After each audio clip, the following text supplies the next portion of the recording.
안녕하세요. 한 주간의 인사와 관련된 소식을 한 번에 정리해드리는 주간 인사 노무 뉴스입니다. 뉴스의 자세한 사항은 첨부 파일을 통해 확인하실 수 있습니다. 첫 번째 소식은 고용노동부 및 정부 지원 사업 관련 소식입니다. 고용노동부와 노사발전재단은 5월 27일부터 6월 23일까지 중소, 중견기업을 대상으로 근무혁신 인센티브제 2차 참여기업 신청을 받는다고 밝혔습니다. 최종 선발된 근무혁신 우수기업은 점수에 따라 3개 등급으로 나뉘며 선정 후 3년 동안 정기 근로감독 면제, 최대 2천만 원의 근무혁신 인프라 지원, 경역 지정업체 추천, 가족 친화인증제 등 가점, 정부 지원 사업 참여 시 우대, 금리 우대 등 다양한 혜택을 받게 됩니다. 한국산업인력공단은 5월 29일부터 공단큐넷 자격정보와 외교부 아포스티유 연계를 통하여 국가기술 자격 취득증명서 온라인 아포스티유 발급 서비스를 시작합니다. 아포스티유란 발급 국가 문서가 해외에서 사용될 때 공문서라는 사실을 인정해주는 협약으로 아포스티유 인증서가 부착된 공문서는 협약가 입국에서도 공문서로서 효력을 인정받게 됩니다. 중소벤처기업부는 중소벤처기업진흥공단과 함께 신북방 진출 유망소비재 중소기업의 해외판로 개척을 위한 온라인 화상 수출 상담회를 지난 27일 개최했다고 밝혔습니다. 이번 상담회는 코로나 위기를 새로운 수출 기회로 만들기 위해 코로나 피해 기업과 브랜드 K 및 소재 부품 장비 등 유망 중소기업의 비대면 수출 지원을 위해 수출유관기관 협업으로 진행하는 화상 상담회로 지난 4월 23일에 이어 세 번째로 개최되었습니다. 서울시가 건설 노동자들의 국민연금과 건강보험료를 전액 지원합니다. 5일 연속으로 일한 노동자에게는 주휴수당도 보장합니다. 박원순 서울시장은 지난 28일 시청사에서 기자설명회를 갖고 이 같은 내용의 건설 일자리 혁신 방안을 발표했습니다. 다음은 채용 관련 소식입니다. 정부는 하반기 경제정책 방향에서 고용시장의 최대 피해 계층인 40대 지원 방안도 내놓았습니다. 40대 구직자에게 6개월간 최대 110만원씩 생계비를 지원하거나 채용연계 일자리를 제공하는 게 핵심입니다. 또한 채용연계형 일자리에 정식 고용되면 사업주가 고용촉진장려금을 받게 됩니다. 경기도는 청년 구직자들에게 면접수당을 주는 착한 기업 문화가 더욱 활성화되도록 6월부터 면접수당 지급기업 인증제를 시행한다고 지난 31일 밝혔습니다.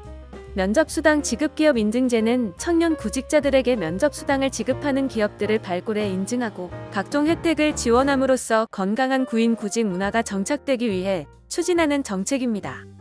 기업에서 퇴사자가 가장 많이 발생하는 직원의 연차는 경력 1년 미만, 직무로는 생산 현장직과 영업관리직 직원들의 퇴사가 가장 많은 것으로 나타났습니다.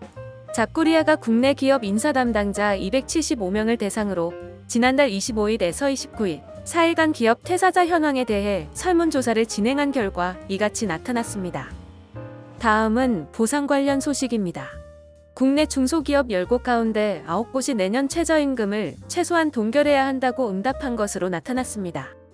한국경영자총협회와 중소기업 중앙회가 지난달 6일부터 13일까지 최저임금 근로자를 고용하고 있는 중소기업 600개사를 대상으로 중소기업 고용애로 실태 및 최저임금 의견조사를 실시한 결과 88.1%는 내년도 최저임금 수준이 올해와 같거나 낮아야 한다고 응답했습니다. 다음 노동조합 및 노사관계 관련 소식입니다. 민주노총의 참여로 21년 만에 온전히 첫 발을 뗀 노사정 사회적 대화에서 26일 노동계는 해고 금지와 사회안 전망 확대를 핵심 요구사항으로 내걸기로 했습니다. 이를 위해 노동계도 고용보험료율 인상 등 일부 책임을 분담할 뜻을 밝혔습니다. 다음은 조직문화 및 글로벌 HR 관련 소식입니다.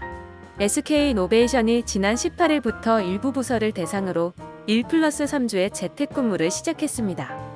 일주일 동안 사무실에서 근무한 뒤 3주일은 집에서 근무하는 방식입니다. 코로나19 이후인 포스트 코로나 시대에 적절한 근무 형태를 찾기 위한 실험입니다. SK이노베이션은 재택근무 기간에 업무 효율을 사무실 근무 일주일과 비교할 예정이라고 밝혔습니다. 27일 구인구직 매칭 플랫폼 사람이니 기업 372곳을 대상으로 직원이 유튜버 등 동영상 크리에이터로 활동하는 것에 대한 생각을 조사한 결과 10곳 중 7곳이 긍정적이라고 밝혔습니다. 긍정적으로 생각하는 이유는 회사 홍보에 도움이 될 것 같아서가 1위인 것으로 나타났습니다. 다음은 노무 및 법령 관련 소식입니다. 재직자 고용 유지와 실업자 생계 안정 등을 지원할 수 있는 근거 규정이 마련됐습니다. 정부는 2일 오전 정부 세종청사에서 국무회의를 열고 고용보험법 시행령 일부 개정령안을 심의 의결했습니다. 이번 개정안은 지난 4월 제5차 비상경제회의에서 발표된 고용안정특별대책에 따른 후속 조치로 코로나19 대응 방안 중 하나입니다.